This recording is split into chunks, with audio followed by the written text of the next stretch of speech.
hello guys की खबर भालने आशा কৰিছো সকলোৰে ভালে আছে বলক আজি দেৰি নকৰি শুকান মাছ লগত পানী লাও বনাও প্ৰথমতে তেলখিনি গৰম কৰি তাত পিয়াজ খিনি অকমান ৰঙা হোৱাকৈ ভাজি শুকান মাছখিনি তাত দি পিনে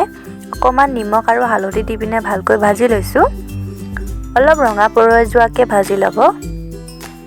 তাৰ পিছত কাটি থোৱা পানী লাও আৰু বিলাহীখিনি একেলগত ঢালি দিছো তাৰ পিছত নিমখ জলকীয়া হালধি ধনিয়া গুড়ি সকলোবিলাক মছলা দি পিনে ভালকৈ লাৰি দিছো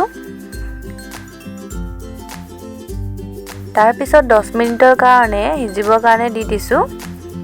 সক 10 মিনিট হৈ যোৱাৰ পাছত হিজি গল মোৰ বস্তুখিনি সক এখিনি অলপ হিজিব ধৰিছে তাৰ পিছত পানী অকমান গৰম কৰি তাত অলপমান ঢালি দিছো ঢালাৰ অকমান উতলিব দিব উতলি দিয়াৰ পিছত খাব কাৰণে ৰেডি হৈ গৈছে আজিলৈকে ভিডিওটো ইমানে ভাল লাগিলে লাইক কমেন্ট শেয়াৰ আৰু সাবস্ক্ৰাইব কৰিব নাপাহৰিব আকৌ লগ পাম নেক্সট এটা ভিডিওত আজিলে টাটা বাই বাই